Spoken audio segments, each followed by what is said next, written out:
This is Lead by One Sports. I'm Shane, and I suppose this is what's happening. There's some breaking news in football today.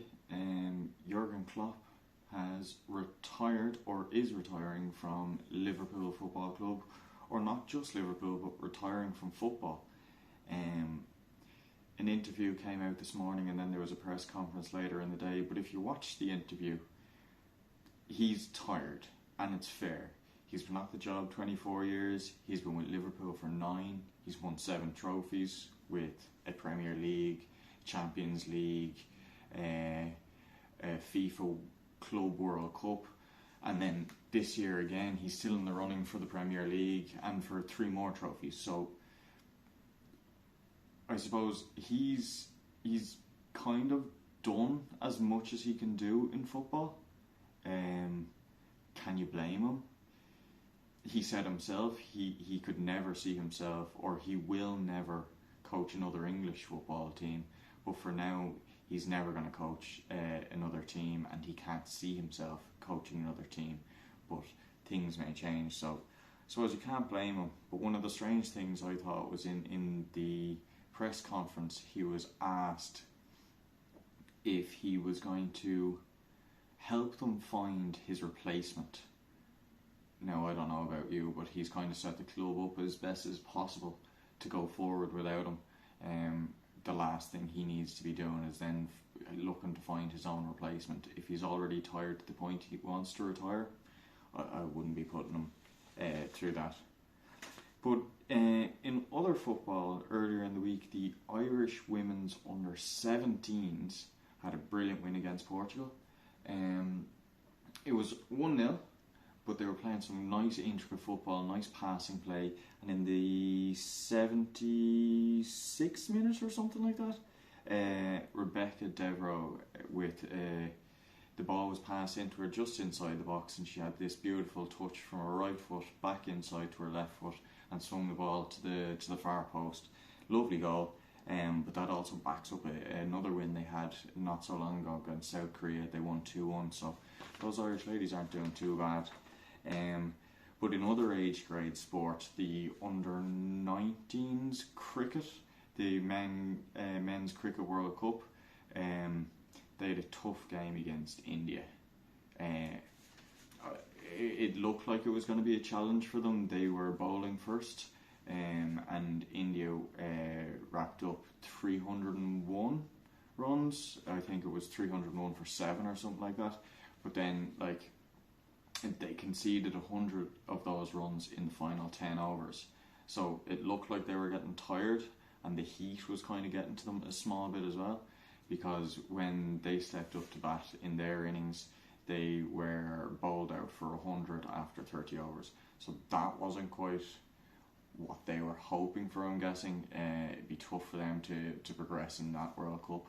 But in today's cricket, the Irish women's team had a nice win against Zimbabwe, but it was Amy Hunter who had her 2nd century in the last 3 years. Her first century, believe it or not, was the youngest person ever to score a Test century. Not woman, youngest person ever, and then she's gone on to back that up with her 2nd century, and she's still only 18 years old. If it were up to me, I'd love to make sure that she could stay in this country and keep kind of developing her trade in this country, while also getting the best kind of future she could possibly get. Understandable, we're not that big of a cricketing country, but if you have talent like that where the world over recognises them, maybe we should be doing something to retain those sorts of sports people. But also today, the Irish men and women started in the Perth leg of the HSBC Sevens, and it was kind of up and down day for both of them. Both teams had won one, lost one, difficult matches that they did lose. The men not so well, and the women did manage to pick up a bonus point in their loss. Both teams be looking to get a strong game in tomorrow. If they do manage to progress into the quarterfinals or the knockout stages of the Sevens, it'll be their third tournament in a row, all three tournaments this year that both teams have got to the knockout stages. So that'd be pretty good, especially considering this is a condensed season, with the Olympics happening later on. So it'd be interesting to see how those guys go. And from Australia to America, the use of two courses in the PGA Tour has kind of meant there's been a bit of movement throughout the field over the first 2 days. I think it was the North course was playing kind of with a lower score. So those players that did play there on the Wednesday it was this week kind of topped the leaderboard. But on Thursday the weather kind of got a small bit better for those that were playing the North course on day 2. And so you'll see there was a lot of kind of movement. But Shane Lowry had a good first day. He had 9 birdies, but he backed it up with 3 bogeys, and he finished 2 behind the leader, Kevin Yu. Kevin Yu finished on 8, Shane was on 6. And while the playing conditions were better on the second day, Lowry did drop a shot, which meant he dropped to 36th.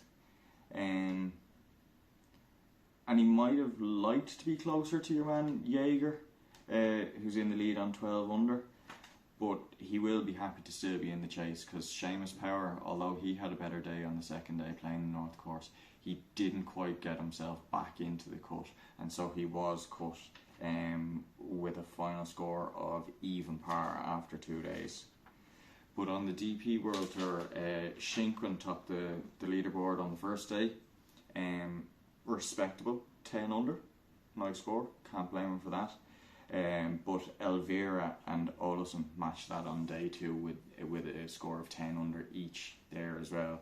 So it's very tight, and it's going to be interesting going into the weekend to see who can pull that off, because it seems there's a few guys playing well in that field. And then in the LPGA Tour, neither Leona Maguire or Georgia Hall got off to a great start, but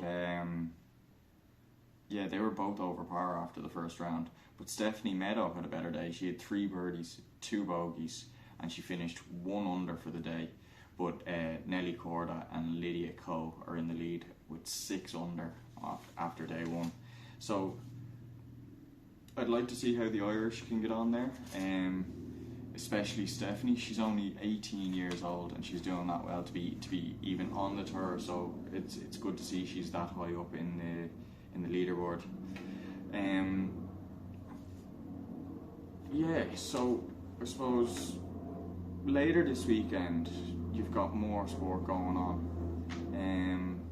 The NFL conference finals in the NFL this week on Sunday. And you'll see Kansas City against the Ravens, so the Chiefs against the Ravens in the AFC finals. Interesting matchup. Ravens haven't been there in a while. It's their first final since 2012, so they're looking to kind of shake things up a small bit. But if you're looking at the Chiefs, it's their 6th consecutive final. That's pretty good going, 6 in a row. So they'll be looking to kind of go to the Super Bowl after that. But it's going to be interesting. Lamar Jackson, Patrick Mahomes, they're very, very similar players. If you look at them, they've both got strong running game, especially in the scramble.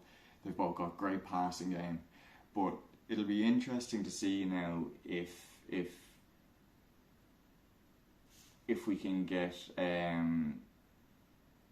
the Ravens to kind of stay calm in that chaos that the Chiefs are going to throw at them, because their kind of defensive line are very strong, very quick off the mark. So it'll be strange, interesting. I'd say the Chiefs kind of have that one. Like Ravens have been consistent throughout the whole season. They've been consistently good. I think they've only lost 1 game, whereas the Chiefs have been improving week on week, or that's how it seemed to me.